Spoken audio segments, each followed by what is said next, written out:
I'm focused on this theory cause it keeps me from his fire. The Holy Ghost is with me, so my fear I leave behind. My sins were all diminished when he took that breath and died. And if you think I'ma give up on my God, the devil is a lie.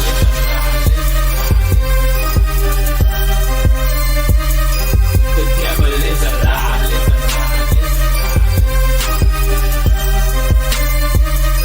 The devil is a lie. Hello. Welcome to Black Tea News. I'm your host, Christina Barr, and today we're going to be talking about some new footage that came out of the ICE shooting, and it's a perspective of a police officer. I believe it was a police officer who's holding a phone, but it shows video of Renee Good, who was fatally shot by ICE, and her partner harassing ICE. And I also have another video that CNN showed the other night of the car like pulling up to the scene. And they're part of they're associated with this group, Minnesota Ice Watch. And to me, it's just absolutely insane. We talked about this yesterday, that people would do this. Maybe I'll have to do some kind of video or something that's like, did white privilege kill her? Because the sort of stupidity that just makes people believe that you're going to be able to I don't know, hit a police office, I'm not some kind of federal agent with your car and it all be good is insane. And especially like the sorts of things that I'm seeing online to justify I guess her actions, and saying, well, he wasn't run over, like the car barely clipped him, just all kinds of crazy stuff. You cannot think that you're going to be harassing ICE agents and following them, and then you put your car in drive, and then they're right in front of you, and everything's going to be all peaches and cream. It's crazy. It's insane. It's so beyond me, I guess. I get nervous, like you're driving and you just see a cop car behind you. Didn't do anything wrong, but you're like, oh gosh, what if they just pull me over for some reason? Like, so I just can't imagine, like, oh, I hear the whistles. Let's go find ICE. It's so insane to me.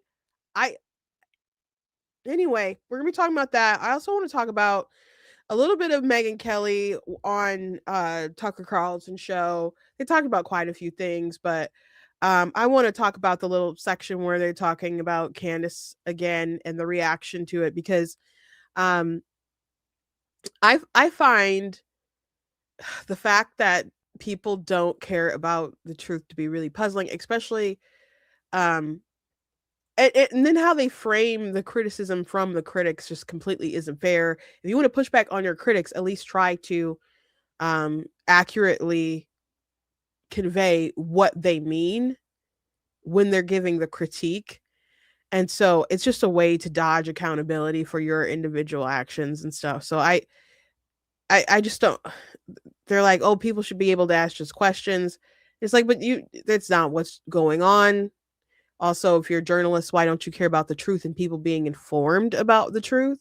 So I got a lot of things to say on that front, and some other stuff as well. But before we jump into everything, I want to encourage you guys to go to blacktunes.com, check out different content on the website, articles, videos, etc. If you like what I do, please consider leaving a donation on the website because it just costs a stream. Run my site, all that stuff, so you guys get support. I very much do appreciate it and appreciate you guys. You guys can also check out different merch that's available on my website as well. I have different mugs and t-shirts and so on. I do also have books that you guys can check out. I have lots of books. It's funny. I'm reading some of my one of my novels to my sister. That's one of the ways that I kind of edit through it, is I read it out loud, and then they also help and read over it, and it gets edited and other stuff like that. But just one of my routines that I do is that I read the whole thing out loud to someone.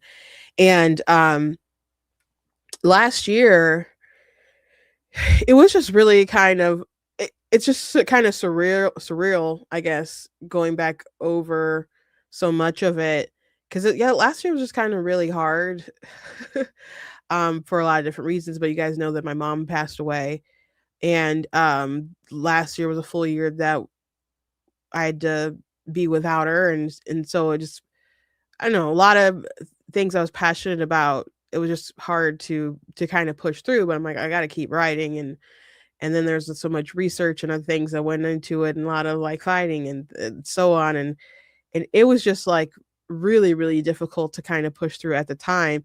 And then I'm reading back and I'm like, you really did something nice here, like you did a good job. It's like it's almost like, I don't know, an outer body experience a little bit, because I clearly remember writing some of this stuff, writing it, and it just felt so hard to get through. And looking back, and it's like, well, but this really came together though.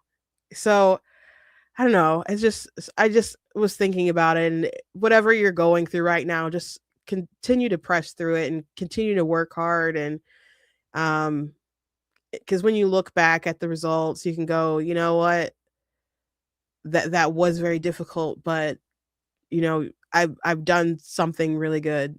Um, so I don't know if any, I know when I've expressed, my grief and other things with people, other people have lost, and were able to relate to those sorts of things. So if that's anything that you're going through now, just, you can keep pushing through. You have to keep pushing through, and you'll be glad that you did. You'll be glad that you did. So it's been hard, and I wasn't like on my writing schedule like I should have been, but I still kept going. So I'm just kind of glad that stuff was still coming together, and I'll have a new book out this year. So um anyway, sorry to get off track, but you guys can check out my stuff as well. So anyway, let's talk about the new footage that we saw. So I want to start off with CNN's video. So there was some surveillance video that showed about like 4 minutes before everything, and they're like, uh said something in the report like, we don't know why they were there. And then and there's this new video that's going around that everyone is sharing, everybody's talking about, that show them there and they're harassing ICE. So it's pretty incredible still. People who try to claim this makes the police officer, I mean the police officers, but the ICE agents look worse, because they're like, well, they were able to look into their eyes and know that they were white women who weren't a threat. I'm like, there's a car coming at you. It would, when there's a car coming at you, you know that's a threat, guys. It's a deadly vehicle. Do you know how many people die every year from just like baseball bats and like mundane objects? We're just gonna belittle a car coming at you. It's so stupid. It's so stupid. Someone from the bulwark. Wait, let me see if I can find that tweet real quick before we watch the CNN video. I screenshot it because so maybe I'll, if I don't have it liked, I can just read it to you guys. But it's, you know what? I retweeted it. I retweeted and I said something because there was a thread. It was pretty stupid. It's on my profile. Pretty sure it's on my profile. I thought it was on my profile. I thought I retweeted it because I thought I commented. Let me refresh my page.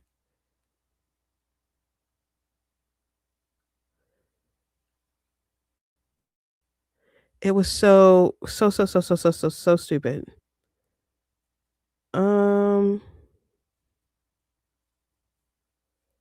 I swear I retweeted it. Or maybe I just commented. No, there's one comment here. It's not the one I'm looking for. Okay. Because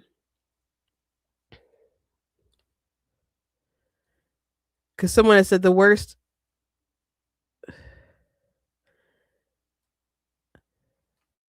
Someone was like, ran him over. All I see is maybe that it bumps him a little. Ran over implies that he was knocked down. and the car went over him. Like, and they said the worst I could see is that he was nudged by the fender and he leaned on the hood and was neither rammed nor run over. And they're like, yes. And I I'm like, what world are these people living in? What world? Um, hit, getting hit with a car is just like, maybe you'll be okay. It's not. I can't imagine that to be fun. I just can't imagine that to be fun. And this person's also been run over by a car as well in the past. There was another tweet that she said that was really crazy. That this girl's from the Bulwark. That's Bill Kristol's organization.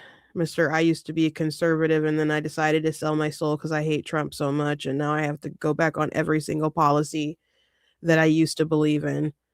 Um yeah, she said he isn't hit by the car, David.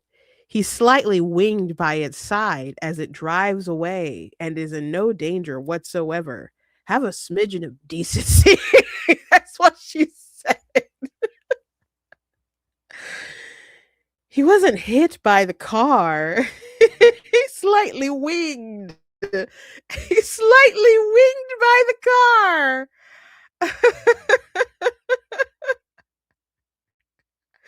It's so dumb. I thought about I saw that tweet late last night and I thought about like uh just kind of making a song or something. Winging him softly with his car or with her car, doing the Killing Me Softly song, but just like just was hitting him softly with the car. I had to think about the lyrics or something, so I haven't done it yet, but it's so dumb. I want to draw more attention to the stupidity of the. He wasn't hit by the car. He was just winged a little bit. Just winged a little bit. Someone said I was nudged by a car once, and my hip and leg was purple for a month. Dude, I fell when I went to Israel in November. I like tripped over. Um, they have like these. I don't know. Pole. It's not like a metal pole. It was. Maybe it was. Maybe it was. I don't know if it was concrete or something, but they have them, I guess, so people can't ram cars into like drive them into sidewalks or whatever. They're like all over the place. But I was looking where the tour guide was because they were taking someone to the bathroom. And in my mind, I'm like, should I go to the bathroom? Because I don't really have to pee, but I don't want to be one of those people who have to like stop everything to, say I have to pee. And so I'm like contemplating that in my head, looking that way while kind of like walking. And I also was holding my phone. I don't think I was recording at the time. Nah, I wasn't recording anything at the time because I would have a video of me going down. But I fell. I tripped over it. And my knee was like hurting for a while. And I was bruised up. My arms hurt, my wrists hurt, my palm, but I'm like, my knee's gonna be bruised for a while. So it was and it hurt for a good while, particularly during the trip. I didn't have to I didn't bring any bones, thank God.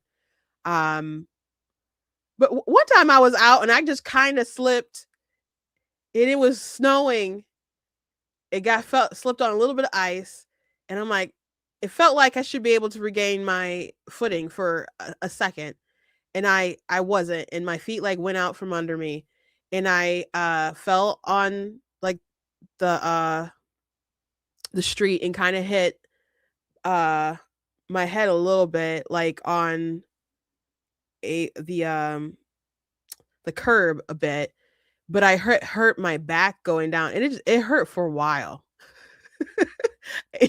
Look, if you get over 30 anything starts to be a major hazard for you. You get up and your knees pop, like the idea that it just shouldn't be a big deal that a car is coming at you is insane. Um a car. A car. He wasn't in any danger. A car. Anyway, let's watch the CNN video. It's so absurd. Killing me softly with his car. Just so stupid. Okay, so we'll watch the CNN one first, and then we'll watch this other one that I don't know if Alpha News actually got it first or if they just put their watermark everywhere, but you guys have maybe seen it by now. So this was on CNN. As the vehicle passes, you can see the dark colored SUV driven by Renee Nicole Good. That's on the right there in the back. The surveillance video taken by a home nearby. Agents can be seen milling about near the vehicle, then converging on it. And then you see right there the SUV begins to move, and that's when the shots are fired.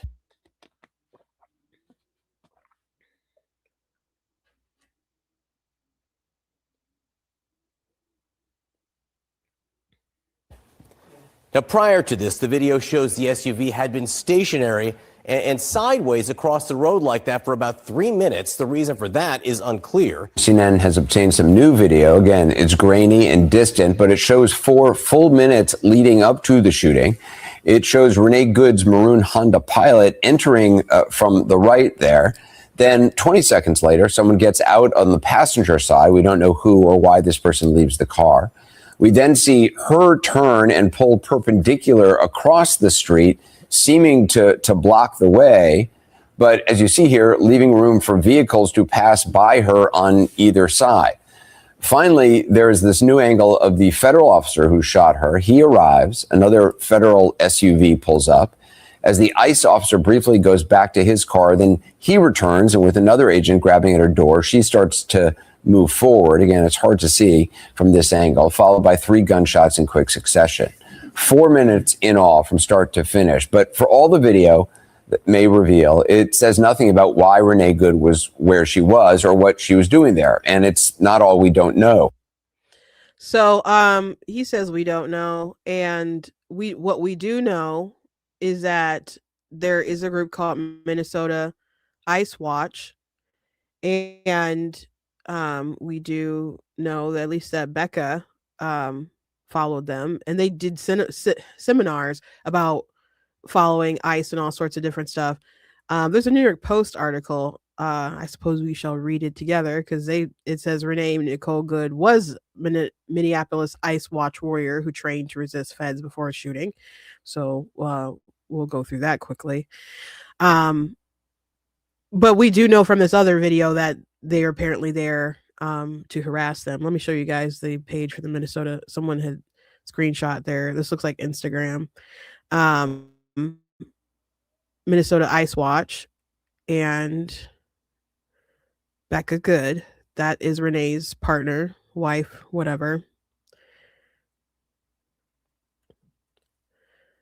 So there's a little background. Oh, and let me show you guys the image of the Ice Watch welcome. New to Ice Watch, want to get involved? Join this call to learn and get oriented by others who have been learning on the ground over the last 5 weeks. So yeah, this is just insane that people would do this. Again, I don't even like looking behind you, and I appreciate the police and in law enforcement, serve and protect. I'm not saying this be anti-police or whatever, but it's just sometimes you're like, oh, they're behind me. Okay. Okay. I hope I'm not getting pulled over for some reason. Even though you're not doing anything wrong, it's just like you understand that they hold that authority. There's a power dynamic that they have that you don't have, and of course you don't want to have to pay a ticket or something like that. So I just can't imagine being like, ooh, ISIS, the whistles. Oh my gosh, let's go out and get in our cars and go to the place and see where ICE is and drive in the middle of the road. And it's beyond me. It's beyond me. So this is the video.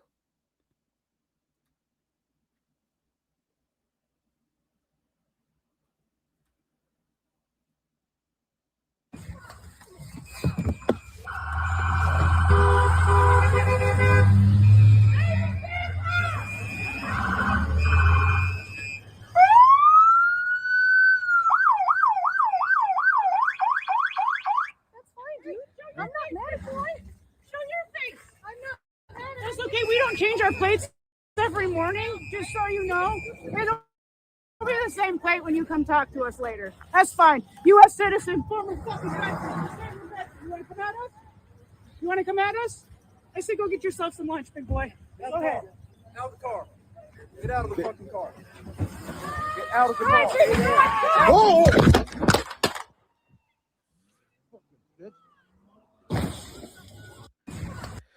So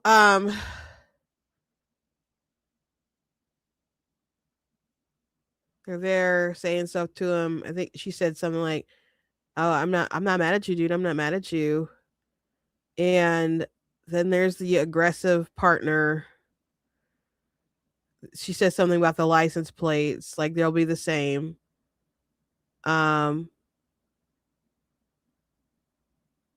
Because I guess ICE it hides her, right? I don't know. It seems like she's mocking them for kind of hiding their identity. That's kind of my perception of it. But she says a thing about go get some lunch, big boy, and I'm a veteran, and so it was, I don't know, overcompensating, trying to be tough. And then they want her to get out of the car, and it seems like since they were in trouble, they're trying to kind of get out of there, and that door was locked, so she wanted her partner to just kind of go, and then he went down. So Tim Pool broke down the other footage, and I've seen other people break it down. It doesn't really look like, because people are like, why did he walk in front of the car? The way that she adjusted, I think, really put him in front of the car. And you could say that she wasn't trying to mow him down or anything like that, but as we have discussed, she clearly didn't bob and weave enough and have enough consideration for them being that close when she decided to move in with the vehicle. Sorry, of course, she was also shot from the front. But yeah, they're there to harass ICE. I'm not saying that should be a death sentence, but I mean, that's not what these situations are. When there's a car coming at you, you don't know exactly what their intention is going to be. And again, he was already injured, but someone hit him with a car before.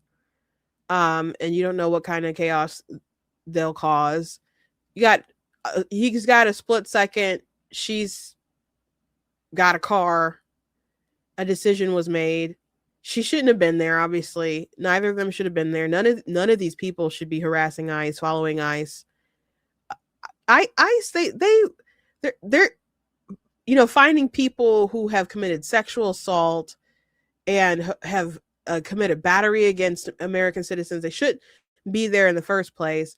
But a lot of people that ICE and the Trump administration in general are deporting are people who have some kind of criminal record beyond violating our immigration law. So it's really bizarre to me that all these people would want to harass them and try to obstruct them and stop them from doing their jobs at all. I don't know, the is there a better word than privilege, I guess, that they feel that they should be able to go and do this stuff and have no sort of real consequences? Like I talked about it yesterday, that they pushed this narrative back in 2020 after what happened with George Floyd and stuff, that if Black people just interact with police officers, then basically it's just a given conclusion that they're going to die.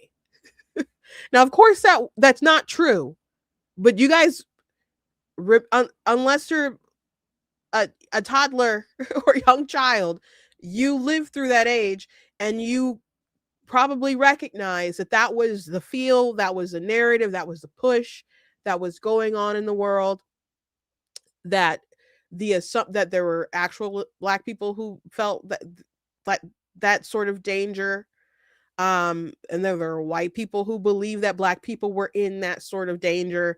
So it is just like a huge gap, I guess, from that narrative of if I interact with the police officer at all, I'm probably going to die, versus, hey, let's all get our whistles, let's go follow ICE. It's just a total different world. And I don't know, maybe just privilege is the best word.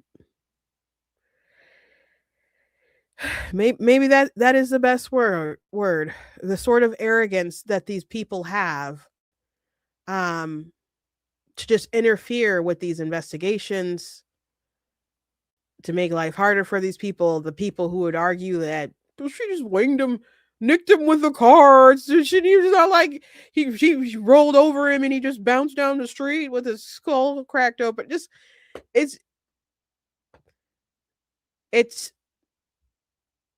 I don't see how you don't get to the conclusion that it's justified. I'm not saying, as far as his actions in the moment and his perception, making a split-second decision, which he didn't pull out his gun until it started moving toward him.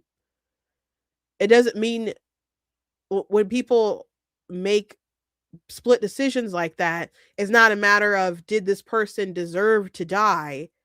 It's in his reasonable best judgment in that situation.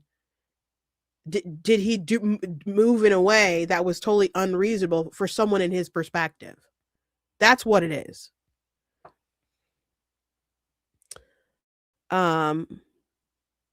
Susan said self-important is another way to explain this. There was another woman, by the way. I saw this video of the police talking to this other woman who was out here, and she's just smiling at them.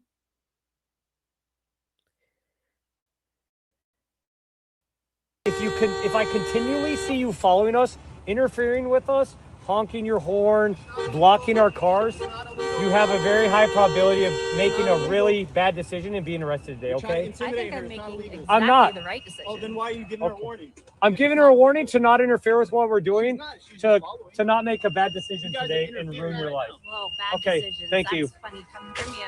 Okay, alrighty. Thank you. Have a good day. I hope you have a terrible day. Okay, thank you. Hold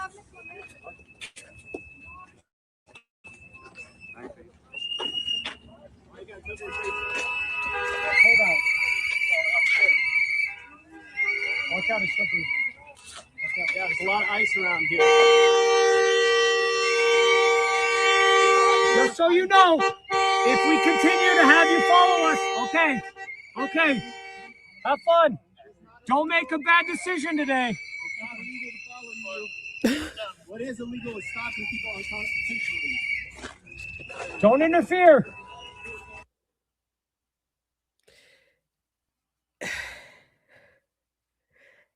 I don't know how many times I can say it's insane. You can hear the whistles from the people. I saw a headline today because I guess they quoted someone and they're like, we only had whistles and they have guns. Yes, they have guns. Like, again, there is a disproportionate power balance between them and you. And that is why it is so insane. And I say that privilege is probably the best word to describe this sort of dysfunction in their brains. That, like, oh, we're just gonna harass you this whole time. when I don't even want to be like driving side by side for a while when I'm like interacting with law enforcement. I just appreciate what they do. I'll call them in a hot second, be like, hey, something's going down. I need you to be here less than 5 minutes. I will call them for sure. But I just can't imagine living in this world. I just can't imagine living in this world. Anyway, let's see what the New York Post reported. Hopefully it doesn't lag my screen. Renee Nicole Good was Minneapolis Ice Watch warrior who trained to resist feds before shooting. Minneapolis Renee Nicole Good, the mom who was killed by a federal agent after veering her car toward him, was an anti-ICE warrior. Was part of the group activists who worked to document and resist the federal immigration crackdown in Minneapolis. The Post can reveal Good, who moved to the city last year, linked up with the anti-ICE activists through her 6-year-old son's woke charter school, which boasts that it puts social justice first and prioritizes involving kids in political and social activism, multiple local sources said. That's just FYI, just a reminder out there, because a lot of people, especially on the right, support charter schools, and not all of them are good. Obviously, you got to research your kids' schools and stuff. That's your 6-year-old's woke charter school, encouraging like activism at like every grade. She was a warrior. She died doing what was right. A mother named Lisa, whose child attends the same school, told the Post at a growing vigil where Good was killed Wednesday. I know she was doing the right thing. I watched the video plenty of times, but I also know in my heart the woman she was doing everything right. Good and her wife, Rebecca, 40, were raising the boy together in the mostly working class, activist heavy neighborhood of South Minneapolis, which features 3 lined streets and a large number of homes with windows decked out in LGBTQ plus flags or signs depicting George Floyd. Just as many others did in the lefty enclave, Good sent her son to Southside Family Charter School, a K-5 academy opened in 1972 that from its inception has been unabashedly dedicated to social justice education, according to co-founder Susan Oppenheim. It was through her involvement in the school community that Good became involved with ICE Watch, a loose coalition of activists dedicated to disrupting ICE raids in the sanctuary city. From my understanding, she was involved in social justice. We are a tight-knit community, and a lot of parents are activists. Former Southside gym teacher Rashad Rich, who resigned from the school last month, told the Post. He said current event topics like the killing of George Floyd were regular parts of the curriculum, and that last month students took a field trip where they learned about Aboriginal issues, a reference to the indigenous people of the faraway Australia. Okay. Coalitions similar to ICE Watch have cropped up all over the country, with activists using phones, apps, whistles, and car horns to warn neighbors when ICE shows up. ICE Watch and adjacent groups can also turn confrontational, with numerous instances of activists ramming agents with their cars in the past. Yeah, there were lots of incidents last year of that. Renee Good was trained against these ICE agents, what to do, what not to do. It's very thorough training. Lisa said, to listen to commands, to know your rights, and to whistle when you see an ICE agent, she added. The group started out as a very close confederation of anti-ICE activists, but has largely aligned itself with more radical organizations, including Twin Cities Ungovernables. ICE Watch recently shared an Instagram post of the groups that encouraged agitators to bring items that would help them barricade the streets and where the shooting took place, even urging people to bring things to burn, such as dried up Christmas trees. This call for aggressive and even violent resistance comes as ICE agents have faced an unprecedented spike in car attacks, surging by some 3,200% over the last year. Shocking data released by the Department of Homeland Security revealed to the Post. Federal officials said violent, radical rhetoric from sanctuary politicians is to blame for attacks against ICE agents skyrocketing between January 21st, 2025 and January 7th, 2026. 66 attacks were recorded during that period, compared to just 2 years the year before, with talking about with the cars. In October, U.S. Border Patrol agent shot an armed woman in Chicago who attempted to run over agents with her car after a group of activists boxed in agents with 10 cars. Last month, a federal judge dropped the charges against the woman, Marimar Martinez, who survived the shooting. Good 37-year-old stay-at-home mother of 3 who dabbled in poetry was shot in the head and killed as she sped her SUV in the direction of 2 immigration officers who were conducting the enforcement operation just south of the city's central business district. I don't see anything else that seeing if there's any other thing that might be relative.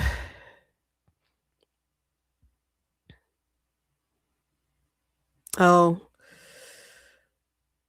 on Thursday, the streets of the neighborhood were lined with heart-shaped signs featuring quotes by Ashata Shakur, a radical Black libertarian activist who fled to Cuba in the 1970s after being convicted of murdering a New Jersey state trooper. That's lovely, I said sarcastically. Floyd was killed in 2020, less than a mile from Wednesday's ICE shooting. According to Southside Family Charter School's website, it provides an academically challenging, socially conscious education to diverse learners and declares it's proud to offer what it calls social justice curriculum. A photo from its Facebook page shows a dry erase board of students' hopes and dreams for the future, which include Donald Trump's heart grows 3 times as big. The Goods have no love lost for President Trump themselves, leaving their Kansas City, Missouri neighborhood for Canada after the 2024 election with plans to leave the country for good. They lived in Great White North for a few months before settling in Minneapolis, a former neighbor told KMBC. Rebecca, who was confronting ICE agents outside the SUV at the time of the shooting, was filmed sobbing, "It's my fault," after the shots rang out. Yes, but she's a grown woman too, so it's a blame to go around. And she realized Renee had been struck. "I made her come down here. It's my fault," she said, her face covered in blood after rushing to her partner's aid. "They shot her in the head. I have a 6-year-old in school," she said. Your 6-year-old in the woke school.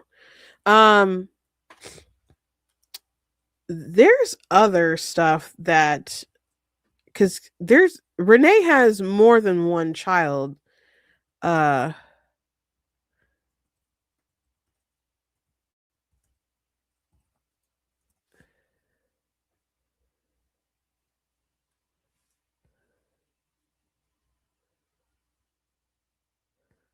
But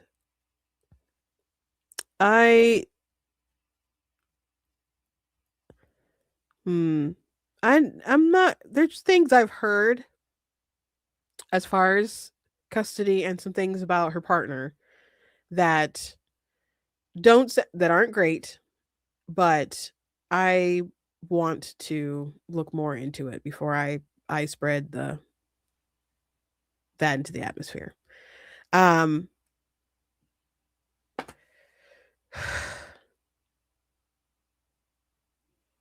Their kid's school is super woke charter school. It's just really dumb. It's just really dumb. I at this point, I don't want to I don't know, unnecessarily attack a dead woman. But I do think it is important to try to convey how really stupid this all is, and that again, there is a power dynamic between you versus the officers who are trying to do their job, and you are obstructing, and they're trying to get some bad people off the streets who have terrorized American citizens. And you should be ashamed for interfering with that stuff. But you are putting yourselves in danger. I'm not saying that the police, that law enforcement officers and ICE agents or whatever are going out there and they're just evil and they're just looking to kill people. That's definitely not what I'm saying. But they're in high pressure situations already, and you're making it worse. And you don't want to be in a situation where you have a loved one, or maybe you're the one who's dead, and we're all arguing on the internet about whether or not when they shot you that it was justified. Just go home. Well, you know what she could have did? You want to help your community out there in your little cars? Go sign up for DoorDash. Do a couple orders. Take your extra cash and donate it to some kid's college fund. Go to some hospital and say, I want to pay a little bit on somebody's bill. If you want to do something for the people around you, go do something like that. Get in your little whistle. It's I don't have to keep saying how stupid it is. You guys get the picture. Do you guys hear a little humming? I don't know. I moved my mic a little bit, and I think it's maybe just my headphones. But I just want to make sure there's not I don't know what I would do right now to adjust it if there is a little humming. But I'm just curious. Anyway, moving on. I want to talk about Megan Kelly and Tucker Carlson. She came on his show, and they talked a bit about Ben and Nick Fuentes and Candace Owens and stuff. I just want to talk about this clip regarding Candace, and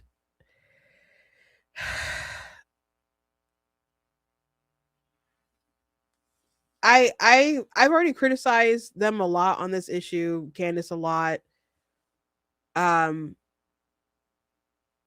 These are two journalists who used to be on Fox News, and I used to watch Megan. But I used to watch Tucker religiously when he was on Fox. If I wasn't going to be at home when he was on, I would literally DVR it so I could watch it later. I met Tucker Carlson in 2027 at the inaugural ball. I got to go to the inauguration when Trump was first won. And I just so happened to be at the right place at the right time because there's nowhere to sit. And we had on high heels, and you had to walk a ways to get in. And I wasn't in a long line because I was like, let's get there early, thank God. But our feet already hurt by the time we got inside, and we were surprised that there were no seats. So I went to the bathroom to just have a place to sit down, and had blisters all over my toes. And that was really painful. And when I walked out the bathroom, there was a crowd of people, and Tucker Carlson happened to be like right there. And so I patiently waited to talk to Tucker. And then by the time one woman was just talking her ear off, his ear off, like trying to like pitch herself for connections or whatever. I just wanted to say hi. I'm not great at networking, but anyway, but I wanted to say hi and say that, I love the show and stuff. And so once, it got to just like me, someone with him was like, okay, we got to go. And he's like, no, she's been waiting. Let me just say hello. And so we just talked a little bit. He asked where I was from, and, so we had some small talk, and we took a picture. I don't have it like pulled up, but it's on my personal Facebook or whatever. And so that was really cool. Now, eventually I stopped watching Tucker Carlson because I thought his shtick got a little old. And his shtick was, he'd invite somebody on who was a liberal, and then they'd not be able to argue. They'd be for something really crazy. And Tucker would be able to ask just like a couple questions. And of course, they would look really ridiculous. And Tucker would do that Tucker face, like the bewildered face or whatever. And it was just good. It was good TV for a little bit. But eventually, for me, it just got a little old or whatever. So I just stopped DVRing it and watching it religiously or whatever. I did meet Tucker again after he got canned from Fox. There was an event that was put on, and that actually helped put on that that he was the guest. That I don't know how much was the amount that was paid for to get him out there for a fundraiser. But I know it was a lot. I just don't know the amount. And so anyway, I got to meet Tucker again and get another picture with him. And that was when he first started to do his X stuff.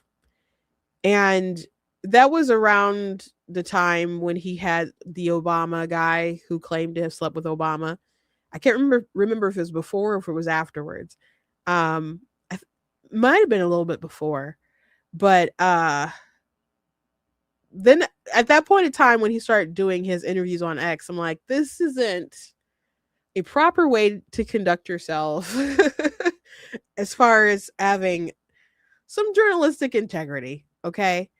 One of the things that I said about that particular interview with the guy who claimed he slept with Obama, Tucker tried to act like the guy was really credible, and that people who were just dismissing him or did dismiss him and said he was crazy or lying, that those people were wrong for just dismissing him. And he's like, he even took a lie detector test, but he didn't tell his audience that he failed the lie detector test. Now, I'm not saying they're like foolproof or whatever, but he presented the information as if it was a way to lend credibility to the guy without explaining that he didn't pass it. So I felt like he did things like that were manipulating his audience and irresponsible toward his audience.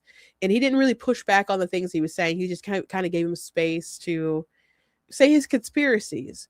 And that's wasn't the Tucker that we were accustomed to on Fox. And I just didn't feel like it was, he was being very responsible with his platform. And that was before he decided to just devote his newsletter to like pro-Qatar propaganda, anti-Israel stuff. So I started to have issues with Tucker before.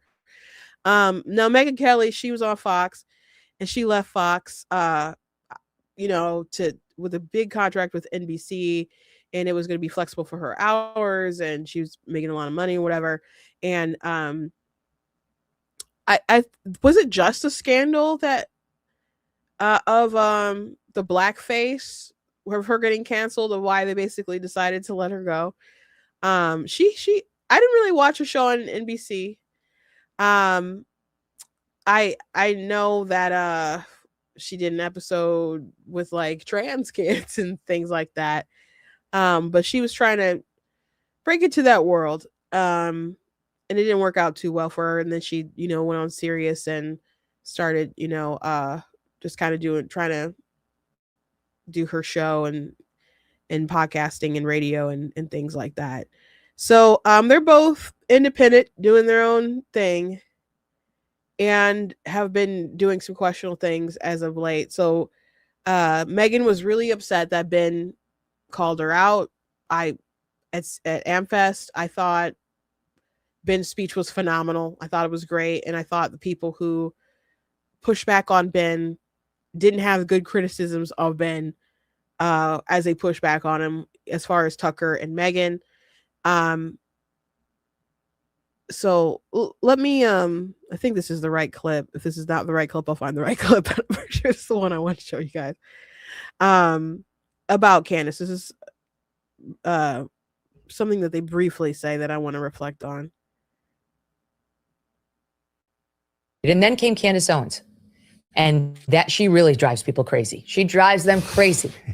They were very angry that I didn't call her out for what she said about Israel possibly being involved with Charlie Kirk. Well, I didn't call her out because I was totally fine with those questions being raised and still am. I'm sorry, but I am. I'm sick of this bullshit. I am allowed to have questions about what, if anyone, aligned with Israel or from Israel might have had to do with Charlie's death. And then So a couple things. Again, these two were supposed to be journalists on a major news, cable news network. They have this background in journalism. I find it very curious that the truth isn't a guiding star. And I know that that's unfortunately not the guiding star for a lot of people in the media, I suppose. Like yesterday, we talked about how the Washington Post said that, he wasn't like the ICE agent wasn't like hit by the car or run over by the car or whatever, and just said some misinformation, or we can just say lies. And we talked about other examples, like there's media that try to make people believe that Kyle Rittenhouse killed Black people. That wasn't the case. Man, that trial might have went bad for him if he did. Hopefully, he wouldn't have. But if they were lying, they were lying about just facts of the case, and they're lying about stuff here. And people try to lie. Michael Brown, the hands up, don't shoot, and spread that lie around. And NBC, I mentioned how they I'm pretty sure it was NBC that doctored the Zimmerman phone call to motivation to seem to make him look racist. So unfortunately, we know that the media, just the truth being the guiding star, that's not always the situation. Both these people claim to be Christians. So which I don't really I don't really believe that to be the case, particularly with Tucker's situation. But you might say, "How do you say that? How dare you?" Because you can know a tree by their fruits, and I don't see that particular fruit. So I don't see the fruits, guys. I can go into it more later, but that's just I can defend my position. I just don't have a lot of time to do it today, but I can. I find it curious how much he really I don't know, wants to attack evangelicals and defend Islam, but I just wouldn't. I just wouldn't. It's not me. But anyway, yeah, truth should be your kind of guiding star. When it comes to the Charlie Kirk situation, I've never met Charlie Kirk. I didn't religiously watch Charlie Kirk. I've seen a lot of his stuff, on TikTok, as little snippets pop up, and seen not text, but like tweets and things. And I've interacted with some things that Charlie has said. I've disagreed with things that Charlie has said in the past before he died. But since he died, I've spent a lot of time correcting misinformation as far as what people were saying and smearing Charlie Kirk. And a lot of people who are so involved in the mystery of his death, I haven't seen pour a lot of time into defending his his actual life, which I find to be a little curious, but whatever. But I didn't know him. These people knew him. These people knew him. They said that they're his friends. Megan, Tucker, Candace. They claim to be his friends at one point in time or whatever, or they're all claiming that they were at the time of his death. So it is really bizarre that people would go around saying things that are not true, revolving his death, knowing that it could maybe corrupt or taint a jury pool. And that's something that Erica was concerned about. And they're just like, well, I think people should be able to ask questions. People have the free speech ability to ask questions, sure. But I don't know, as a journalist, why aren't you interested in correcting misinformation about someone that you knew who was murdered? Now, I know Tucker played the dumb thing like, oh, there's a lot of sketchy things, and the plane thing is totally true. That which isn't true, and he's lying. Megan will flat out tell you that she believes Tyler Robinson killed Charlie Kirk, which, by the way, all the evidence does point to that. Do I know all the things revolving the case? No. But I know there's a pretty good case that it was Tyler Robinson. And by the way, it's not weird that we don't know everything revolving a murder case with a murder trial that hasn't happened yet.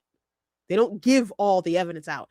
Like someone was I was going back and forth with someone that I know that was saying something about like, oh, I think it's weird that the texts don't have timestamps. Like, why do you say that the texts don't have timestamps?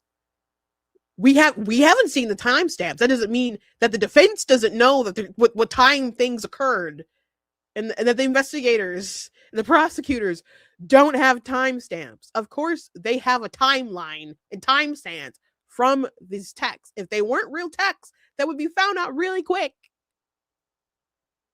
But they have the time. We don't know all that information. That doesn't mean it doesn't exist. So anyway, a lot of people are saying, well, there's just fishy things about the case. There's really not. We might have some questions. I don't know everything. You don't know everything. And that's not weird. In a murder trial, murder case, investigation, we're not privy to all that information up front. That's not how it works. But she believes that it's Tyler Robinson. So her saying, I favor Candace asking questions about Israel and stuff. That's not what she's been doing. And it's not only Israel or people connected to Israel who have been accused. So if you're going to defend your position or defend every people's positions and push back against the critics, at least be honest enough to explain what's going on.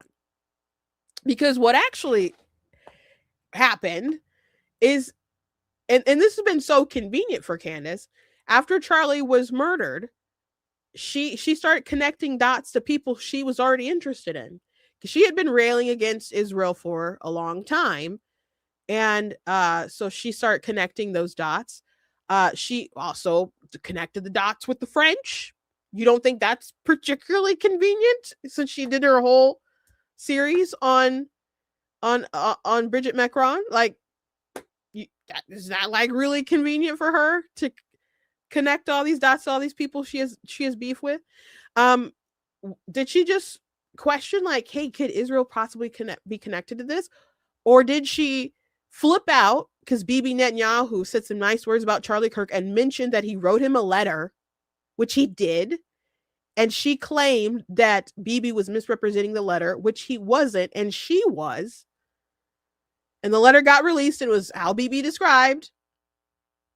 But she decided to rail against Bibi. He's so terrible. He's so awful. She also claimed that Bill Ackman and was part of like some kind of intervention threatening of Charlie that happened in the Hamptons, and also implicated Seth Dillon and other folks or whatever. Didn't happen. Everybody involved with it that we're aware of like denied her account of the story. She said that Bibi was trying to pay like $150 million, I think, for anti-Tucker like propaganda or something. And then she ended up saying, I don't know where that came from, even though she said that Bibi was willing to pay a lot of money on her show. And she also tweeted about the $150 million. So that she pretended like she's like, I don't know where that came from. So there's that. When it came to Josh Hammer, she put it out there, the idea that he had advanced knowledge of Charlie being murdered because he tweeted something about capital punishment before Charlie died, like public executions, when he was talking about the person who murdered that Ukrainian girl. I think, and then Candace tried to say, well, nobody was even talking. There wasn't news about her that day. People weren't talking about her, which wasn't true, because the president had addressed the situation from the Oval Office. Charlie had tweeted about it a lot, and so did Josh. So she lied on him, and then tried to cover it up with an even dumber lie. So that's not just Israel asking questions about Israel, but she has beef with Josh Hammer because Josh Hammer can keep debunking a lot of crazy stuff that she's been saying, including about the text message that she leaked of Charlie Kirk, talking about the $2 million donor who pulled his money because they were having Tucker be associated with Turning Point USA. And he said something about I can no longer push the Jewish cause, and he complained about the Jewish lobby being like falling in every stereotype, and he said something about bringing back Candace and stuff. Now, Andrew Colvett said that Charlie was blowing off steam. Josh Hammer said that Charlie was being sarcastic. I think it makes more sense that he was being sarcastic in those texts, but they are texts. And we weren't privy to that conversation. I can understand Andrew being flipped out a little bit right after Charlie was murdered, because $2 million isn't a small amount of money. And by the way, I don't fault a donor for pulling money for them having Tucker on there, because I wouldn't want to be Turning Point USA for platforming Tucker either, just to be frank. But we do know that after that meeting, those texts, he had a meeting with Josh Hammer and Frank Turk and other people to go over pro-Israel talking points. So he clearly didn't abandon the cause. So that's why it makes more sense that it was actually sarcastic. And there's still all the stuff that Charlie said publicly that I don't think should just be kind of tossed out because of a text. But one way or another, she still lied about a lot of different other things. And she implicated a lot of people. The maroon shirts. There's so many people wearing maroon shirts. Or it's hot outside. Who's this person in this green hoodie? And tweeting that to her millions of followers. There's so many crazy things that she was doing, including implicating Erica and Turning Point USA and the Trump administration and Kash Patel and saying they killed Charlie. It was a cover-up. He wasn't a good slave anymore. So they went after him. His whole life was a lie. They replaced him with someone who could play ball. Turning Point must know. And then she claimed that she was in prayer. She was in prayer. And then this email came to her. And she got this guy, Mitch, to come on her show, who claimed that he was a part of a meeting or saw a meeting about Charlie's assassination, implicating Cabot Phillips and Erica herself. And all kinds of nonsense. And then people started saying that this guy was a con artist who said stuff to get money, which Candace raised money for him. And she just continued to kind of double down.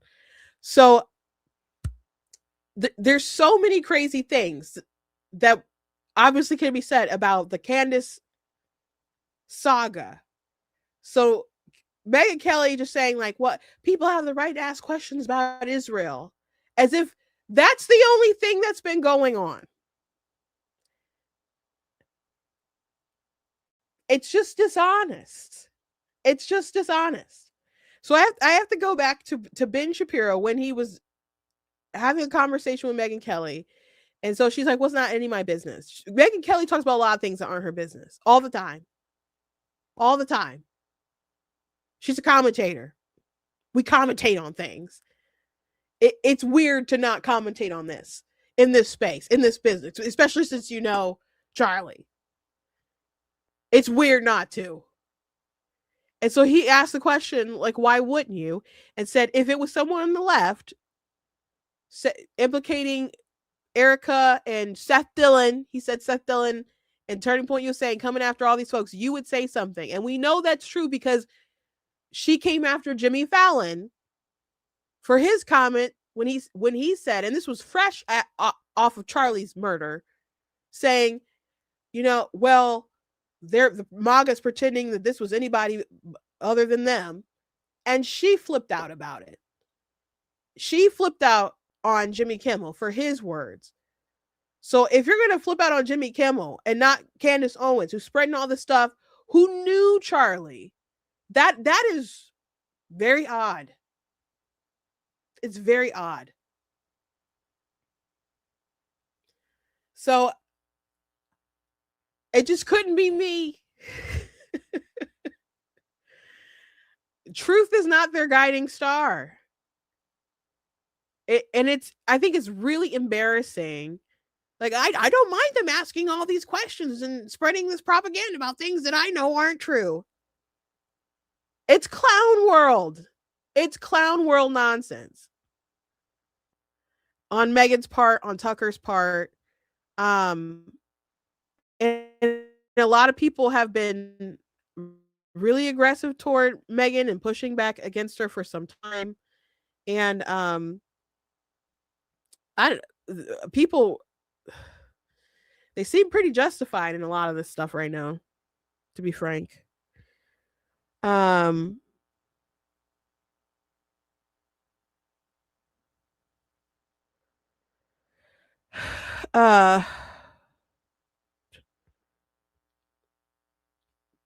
trying to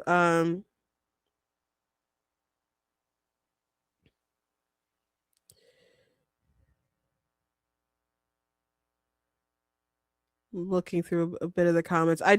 The only thing about Charlie's then death, and they're still investigating this anyway, is how many people, I guess, in the trans Tifa sort of movement might have had advanced knowledge. And we don't know the answer to that. I think a lot of us will find it hard to believe because there were like mysterious sorts of tweets about, something happening or whatever.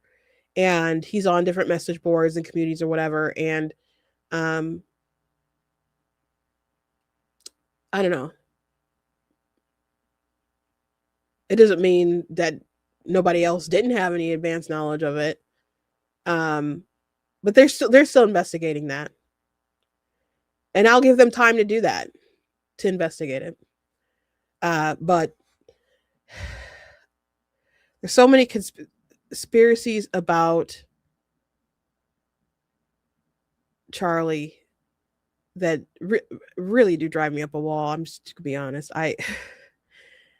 And people will say, even I'll show specific lies that Candace Owens has said, and people say, well, it's not that I agree with her about everything, but some of the things that she says, are true, and you got to admit that there's some fishy things about the whole situation. I'm like, no, there's not. Like, what do you mean? Like, what do you mean by that?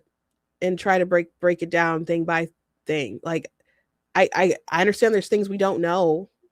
Is the bullet situation maybe unusual? Well, bullets act in interesting ways once they start hitting objects. That you can't say definitively that wasn't the bullet and that wasn't the gun. And if you are, then are you saying that it wasn't Tyler Robinson? Like, I've had people say, like, well, how did he jumped off the roof? He disassembled the gun and jumped off the roof. But like, who told you that? Who told you there weren't timestamps? Who told you that there was, the only evidence they have are the text messages, which I've heard Candace say, which isn't true. They got DNA in the towel. They got DNA all over the gun. They got DNA on the screwdriver. They have like impression of his feet. They have, surveillance, his family. There's motivation. Surveillance of him canvassing earlier and things. Like, how did he even get on the roof? There's stairs. Literally just stairs. I don't even know how many people who are so convinced that there's something awry have even like looked at the indictment and the evidence that's involved. So like someone was like upset that there wasn't surveillance video of Tyler being brought in. And they're like, don't you think that's weird? I'm like, first, I don't know that there's 100%, not surveillance of that. Because I found some articles of them not, of people wanting it and them not being able to give it and stuff. And but is it impossible that police stations are incompetent or something?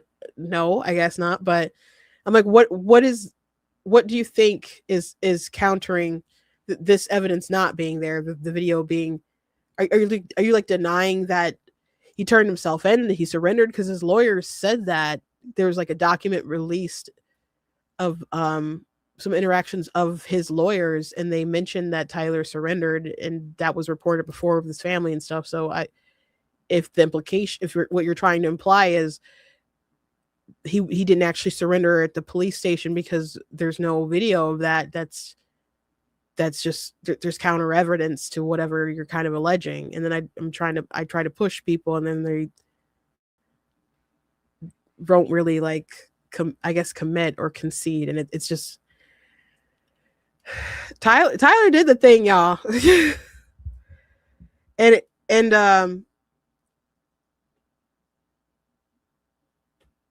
I don't understand so many people who want to push back against the trans loving furry dude who hated Charlie Kirk, especially since it was part of a pattern, and Charlie was not shy on the subject. So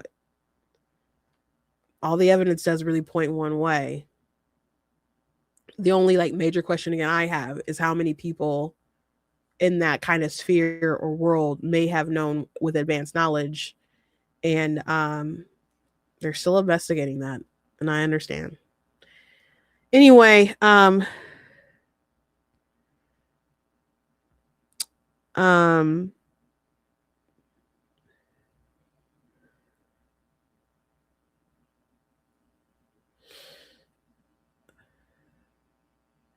some people are saying that Mikey and Erica and people have lied so many times.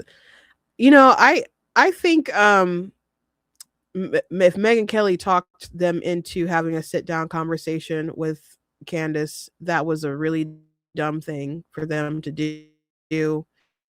And one way or another, I think owed it to the live stream or whatever that they were going to do to debunk Candace and I don't know, say their 2 cents or piece about stuff. They should have just did it, because if she's going to act a fool in public, then they should have just debunked the stuff for people to have or whatever, if they were going to go through thoroughly line by line or whatever. And